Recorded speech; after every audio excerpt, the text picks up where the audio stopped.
If you're not used to strength training, walking into a gym can feel totally intimidating and overwhelming. So I'm gonna give you guys a structure that I use each and every time I go tone my legs and booty in the gym.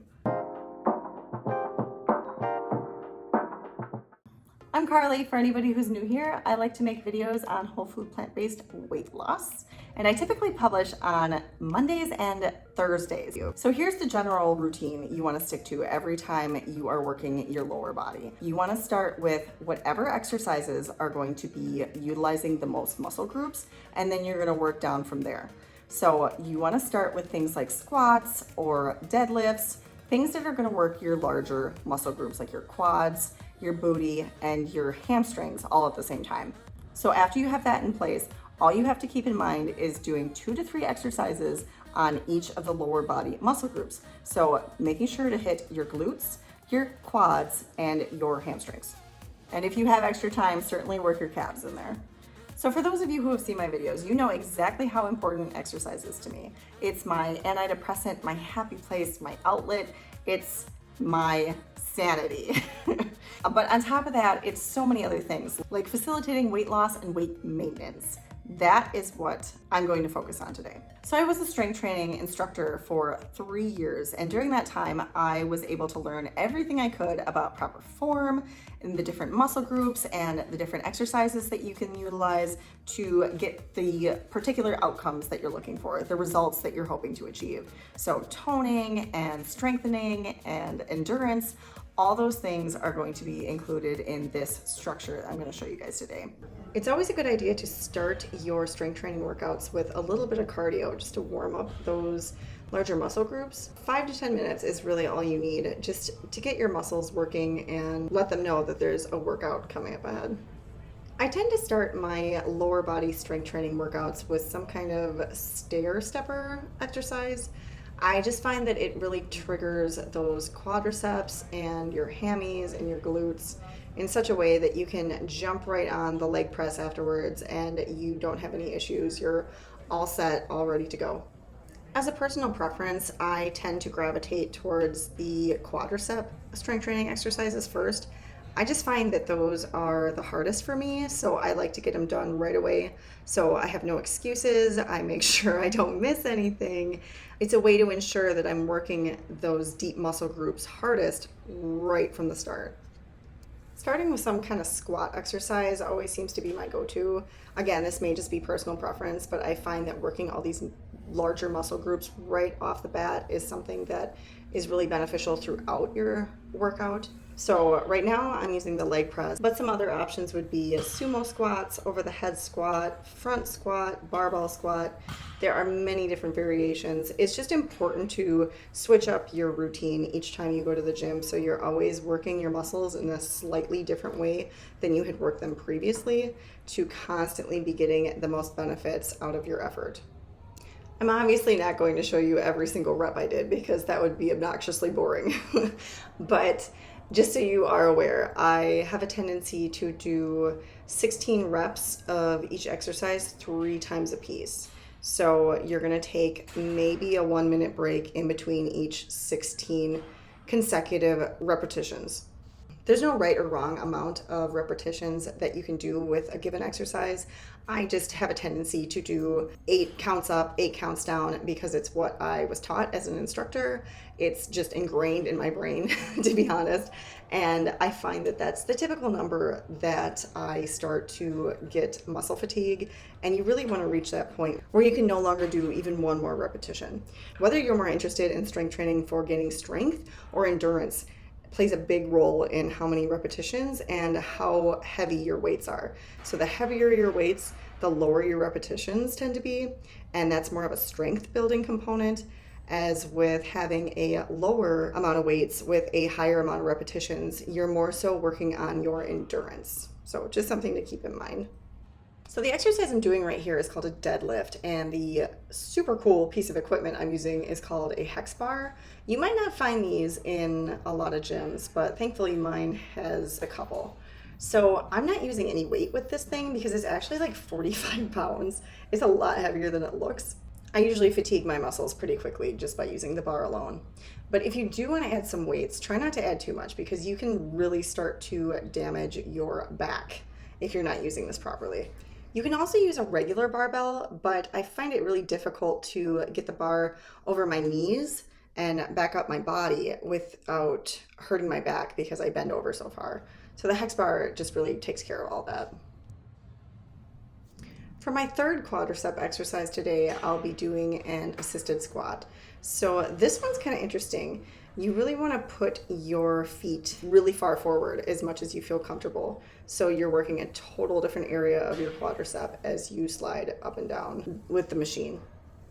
You should feel the top of your thighs burning immediately. And if you're not, you probably need to scoot your feet just a little farther forward. Next, I'm going to move on to my hamstring exercises. So this one is actually a single leg deadlift with dumbbells.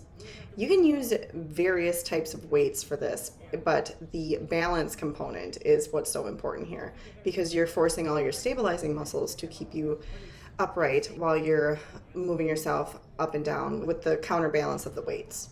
You'll know you're doing this one right when you feel that pull in the back of your hamstring as you bring yourself upright. But notice that you should try to have as straight of a back as possible and really tighten those core muscles.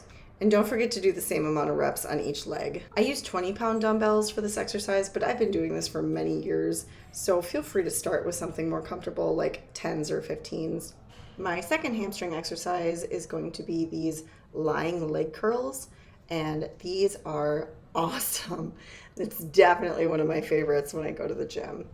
You can really feel that targeted area right below your booty that you're working with this particular exercise. And again, I'm just doing those 16 reps with 3 sets on each exercise. The real struggle with this exercise is keeping your hips glued to the pad.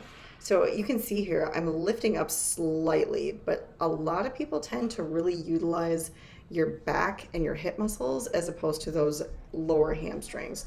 So just something to keep in mind with this one. My third and final hamstring exercise today is going to be these kettlebell swings. Now, you might not feel this at all hitting your hamstrings, but it is surprisingly effective.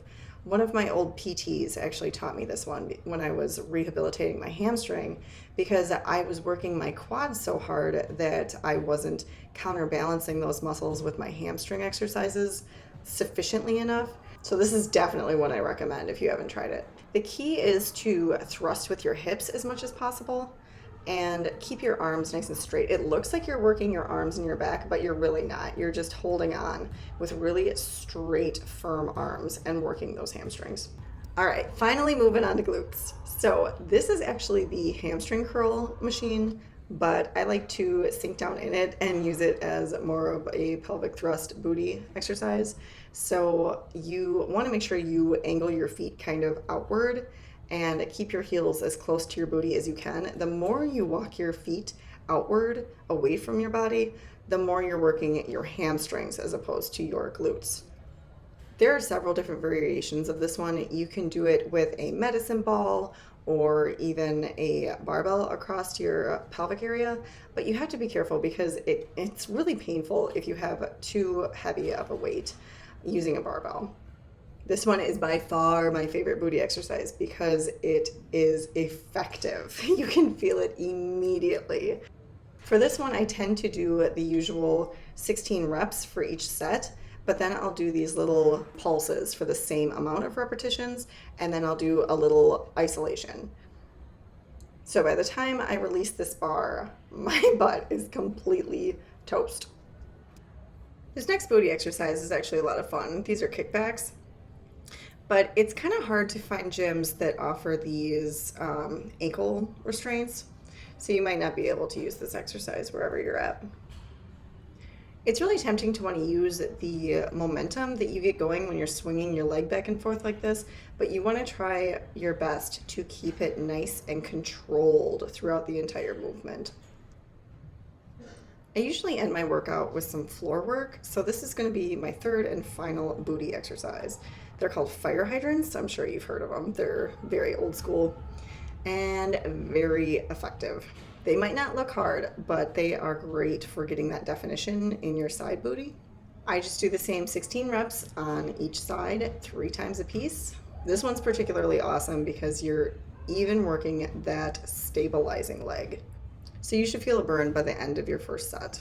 Today, the strength training exercises took me about an hour and a half to complete, but I always add an additional 15 to 20 minutes of stretching, especially on leg day. This will help with your recovery and you won't feel so sore in the upcoming days. So you'll be able to continue on with your exercise regardless of what that entails.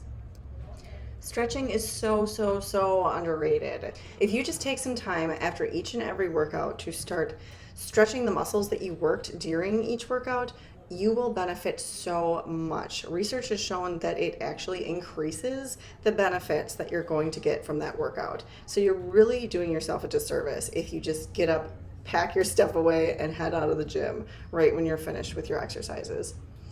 So again, just be sure to stretch each muscle area that you worked during your strength training session. So for me, that's going to be my quads, hamstrings, and booty. You really just need to hold these for 20 to 30 seconds a piece.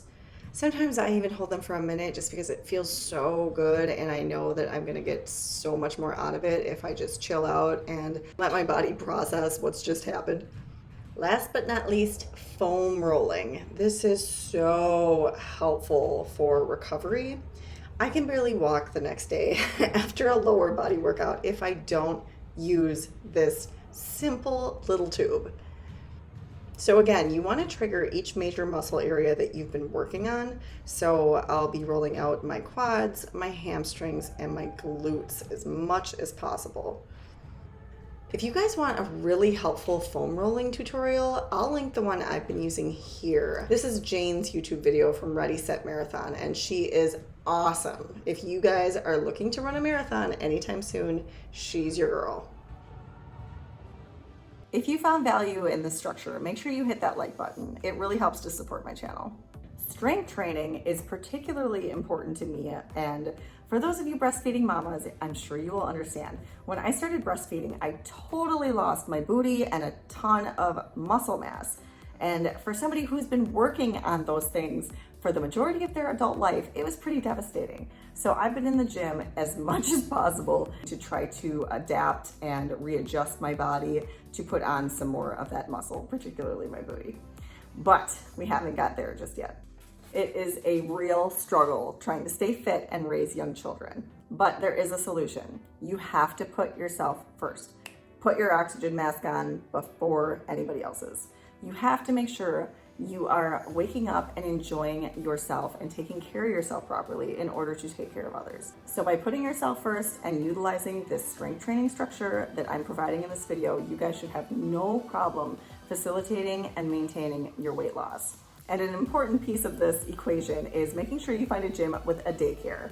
Otherwise, it is next to impossible trying to find a babysitter every time you want to go out for a run. But it is totally possible to work out with your kiddos. I will run with my daughter in the stroller. I will do strength training while I keep her occupied with toys. There are ways around being a mommy with a very needy toddler.